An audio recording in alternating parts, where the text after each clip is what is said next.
दोस्तों, पूरे 500 सालों के बाद बना दिव्य और दुर्लभ महाशुभ संयोग सावन के सोमवार के दिन, जी हां दोस्तों, सावन के सोमवार के दिन चुपचाप गाय को खिला दें। यह एक छोटी सी चीज रोड़पति भी होंगे करोड़पति। मृत्युदंड पितृदोष तुरंत होगा खत्म, मिलेंगी सभी संकटों और कष्टों से मुक्ति। भगवान भोलेनाथ के आशीर्वाद से आपके घर में सदैव भरे रहेंगे अन्न धन के भंडार और भगवान भोलेनाथ का सदैव आपके ऊपर रहेगा आशीर्वाद। जी दोस्तों, वीडियो को आगे शुरू करें। सबसे पहले भगवान भोलेनाथ के सच्चे भक्त से वीडियो को एक लाइक भी करें। कमेंट्स बॉक्स में जय भोलेनाथ अवश्य लिखें, जिससे भगवान भोलेनाथ का आशीर्वाद आपको सीधे प्राप्त हो सके। साथ ही साथ अगर आप हमारे इस चैनल पर नए हैं तो चैनल को सब्सक्राइब करके बेल आइकन को प्रेस करें, जिससे समय समय पर इसी प्रकार की महत्वपूर्ण ज्ञानवर्धक वीडियो आप लोगों तक पहुंच सके और ज्यादा से ज्यादा इस वीडियो को अपने दोस्तों में शेयर करें। दोस्तों, जैसा कि आप सभी लोग जानते ही हैं, हिंदू धर्म के अनुसार सावन के महीने को बेहद ही पवित्र माना जाता है। भगवान शिव की कृपा पाने के लिए इस महीने को सर्वश्रेष्ठ माना जाता है, क्योंकि यह सावन का पवित्र महीना भोलेनाथ का सबसे प्रिय महीना होता है। इसे श्रावण मास भी कहा जाता है। भगवान भोलेनाथ को सावन का यह महीना अति प्रिय है। इस महीने में विधि विधान से भगवान भोलेनाथ की पूजा करनी चाहिए। ऐसा करने से भगवान भोलेनाथ सभी दुखों को दूर करते हैं, साथ ही साथ आपकी सभी मनोकामनाएं पूरी भी करते हैं। इस महीने भगवान भोलेनाथ को प्रसन्न करना बहुत ही आसान होता है। माना जाता है कि इस महीने में भगवान भोलेनाथ कैलाश पर्वत छोड़कर धरती पर विचरण करने के लिए आते हैं। देवों के देव महादेव भगवान भोलेनाथ की सावन के महीने में बहुत ही श्रद्धा भाव से, बहुत ही प्रेम पूर्वक विशेष रूप से पूजा अर्चना करनी चाहिए। कहा जाता है कि सावन के इन पवित्र दिनों में शिवलिंग पर बेलव पत्र, धतूरा, चंदन, अक्षत, शमी पत्र आदि अनेक शुभ वस्तुएं चढ़ाने से भगवान भोलेनाथ जल्दी प्रसन्न होते हैं और भक्तों की समस्त मनोकामनाएं पूर्ण करते हैं। साथ ही साथ सावन के इस पवित्र महीने में हमें अपने मन में बिल्कुल भी किसी के प्रति गलत विचार नहीं लाने चाहिए, ईर्ष्या की भावना नहीं लानी चाहिए और ज्यादा से ज्यादा सावन मास के पवित्र दिनों में महामृत्युंजय मंत्र और भगवान भोलेनाथ के मंत्रों का विशेष रूप से जाप करते रहना चाहिए। इन पवित्र दिनों में अपने माता पिता और गुरुओं का सम्मान करना चाहिए। साथ ही साथ इन पवित्र दिनों में आपको मांस, मछली, मदिरा आदि से भी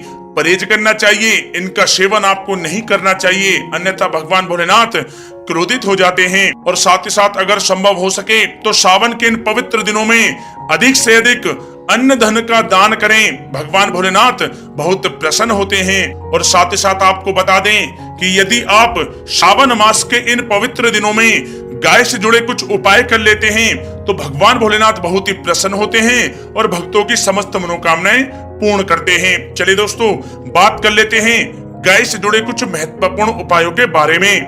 दोस्तों, सनातन परंपरा में गाय, गंगा और गायत्री का बहुत ज्यादा धार्मिक महत्व है। मान्यता है कि गौ माता के शरीर पर 33 कोटि देवी देवताओं का वास होता है। गौ माता की सेवा एवं पूजा करने वाले जातक पर इन सभी देवी देवताओं की कृपा बरसती है। गौ सेवा से न सिर्फ इस जन्म के बल्कि पूर्व जन्म के भी दोष दूर हो जाते हैं। प्रत्येक सुबह जब आपके घर में भोजन बनना प्रारंभ हो तो सबसे पहले बनाई गई रोटी को आप गौ माता के नाम से निकाल दें और भोजन करने से पूर्व गौ माता को इस रोटी को खिलाएं। यदि संभव हो तो काली गाय को खिलाएं। यदि काली गाय ना मिले तो सफेद गाय को भी आप खिला सकते हैं।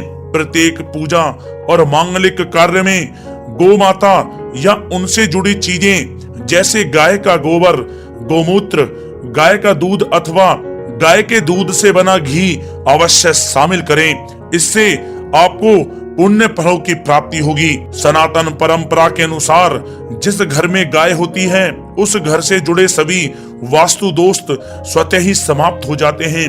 किसी भी पूजा में गाय से प्राप्त पंचांगव्य युक्त पदार्थ का उपयोग अवश्य शामिल करें, क्योंकि पंचांगव्य के बिना कोई भी पूजा पाठ और हवन सफल नहीं होता। जहाँ दोस्तों, गो कृपा पाने के लिए प्रतिदिन, सप्ताह अथवा महीने में परिवार समेत एक बार गौशाला जाने का नियम जरूर बनाएं और वहां गायों को हरा चारा जरूर खिलाएं। इससे आपको शुभ फलों की प्राप्ति होगी। और साथ ही साथ गौ सेवा और गौ पूजा से 9 ग्रह शांत हो जाते हैं और इनसे जुड़े दोषों का निदान हो जाता है। गर्मियों में गौ माताओं को पानी पिलाएं और सर्दी में गौ माताओं को गुड़ अवश्य खिलाएं। ध्यान रखें कि गर्मियों में गाय को गुड़ ना खिलाएं। अनेक देवी देवताओं को अपने शरीर पर धारण करने वाली गौ माता से जुड़े कई शुभ और अशुभ संकेत भी होते हैं। मसलन गाय का दूध दुहाते समय यदि गाय ठोकर मार दे और सारा दूध बिखर जाए तो अपशगुन होता है। यदि कोई यात्रा पर निकल रहा हो और गाय अपने बछड़े को दूध पिलाती सामने आ जाए तो निश्चित रूप से जिस यात्रा के लिए आप निकले हैं वह यात्रा आपके लिए अवश्य ही सफल होगी और वह काम जिसके लिए आप निकले हैं वह अवश्य ही पूर्ण होगा। यात्रा पर जाते समय बाईं ओर गाय की आवाज आना और रात्रि में गाय की हुंकार करना भी शुभ होता है। दोस्तों साथ ही साथ गाय के साथ आप भूलकर भी ये काम ना करें, अन्यथा मिलता है घोर नरक और जीवन भर की परेशानियां। जय दोस्तों, गाय को राष्ट्रीय पशु बनाए जाने और इन्हें मौलिक अधिकार दिए जाने की बात हो रही है तो सवाल उठता है कि गाय जब भारतीय संस्कृति का अहम हिस्सा है तब भी गाय के साथ लोग खराब व्यवहार कैसे कर लेते हैं।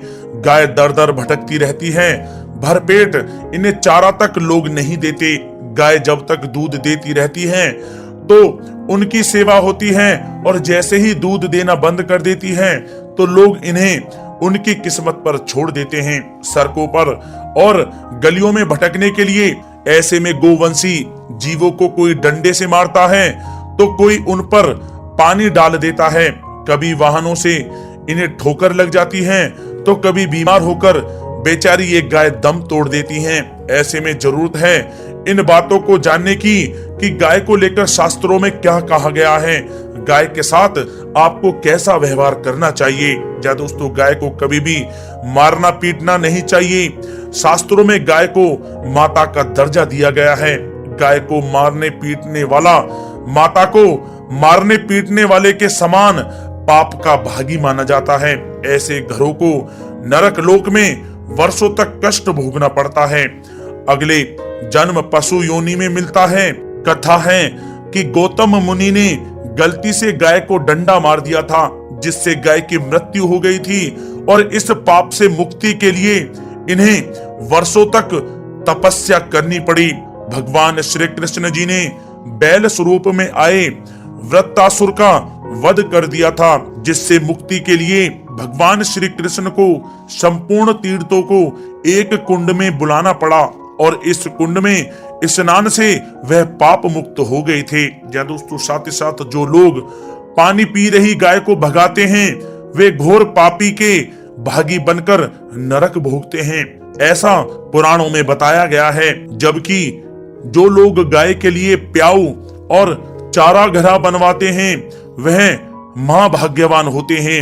ऐसे लोग घोर पाप से मुक्त होकर स्वर्ग पा जाते हैं और बड़े ही धनवान कुल में जन्म लेकर सुख भोगते हैं। और साथ ही साथ आराम कर रही गाय को कष्ट देकर कभी भी उठाना नहीं चाहिए। कहते हैं कि जिस स्थान पर गाय बैठी है वहां से नकारात्मक ऊर्जा समाप्त हो जाती है।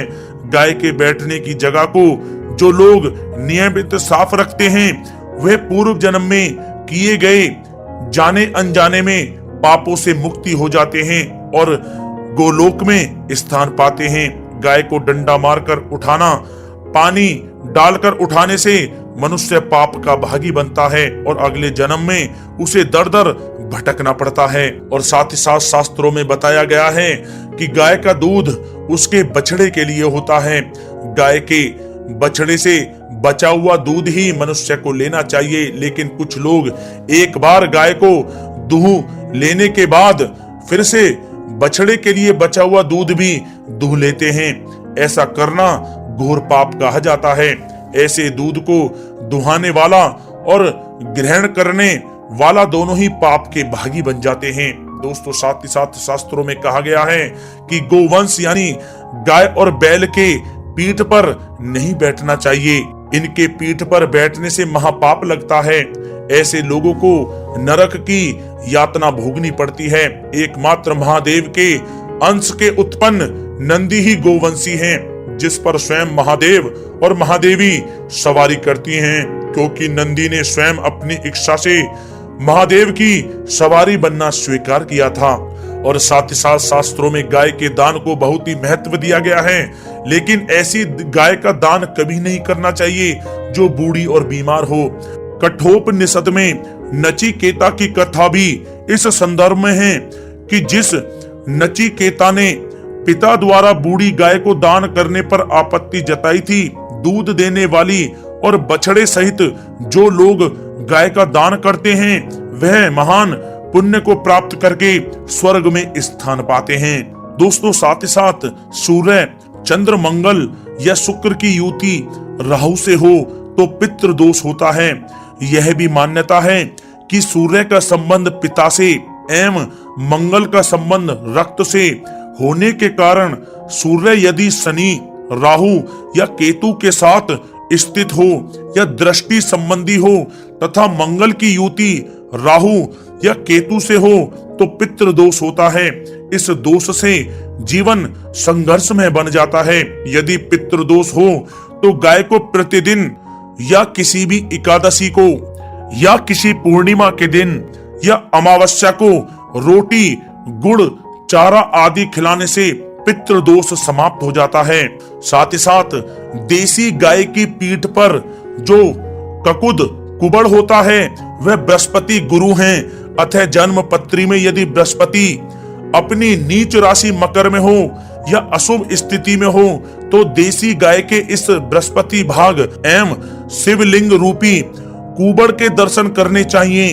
गुड़ तथा चने की दाल रखकर गाय को रोटी भी दें, इससे आपको शुभ फलों की प्राप्ति होगी। और साथ ही साथ यदि आप रास्ते में जा रहे हों और सामने से गौ माता आती हुई दिखाई दें तो गौ माता को आप अपनी दाहिनी ओर से जाने देना चाहिए, आपकी यात्रा अवश्य ही सफल होगी। और साथ ही साथ यह संकेत भी जान लें, यदि आप यात्रा पर जा रहे हैं और सामने आपके गाय पड़ जाए अथवा अपने बछड़े को दूध पिलाती हुई सामने गाय दिखाई दे जाए तो समझ जाना कि वह यात्रा आपके लिए अवश्य ही सफल होगी। और साथ ही साथ जिस घर में गाय होती है उसमें वास्तु दोष स्वतः ही समाप्त हो जाता है। और साथ ही साथ आपको बता दें कि गाय को आप जो भी रोटी बनाएं प्रतिदिन ताजी रोटी ही बनाएं।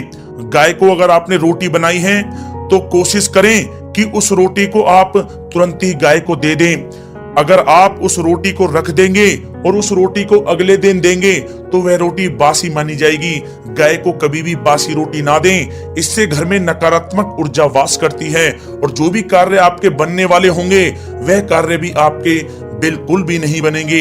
इससे आपके घर में हमेशा दरिद्रता का वास रहेगा और आप जिस भी कार्य को करेंगे उस कार्य में आपको हमेशा असफलता ही हाथ लगेगी। इसलिए कोशिश करें गाय को रोजाना ताजी रोटी बनाकर खिलाएं और रोटी को बिल्कुल ना रखें, बासी रोटी गाय को ना दें। और साथ ही साथ सड़ी गली चीजें गाय को नहीं खिलानी चाहिए कि घर में कोई फल है, कोई सब्जी है, सड़ जाए तो लोग क्या करते हैं गाय को खिला देते हैं। नहीं, ऐसा नहीं करना चाहिए।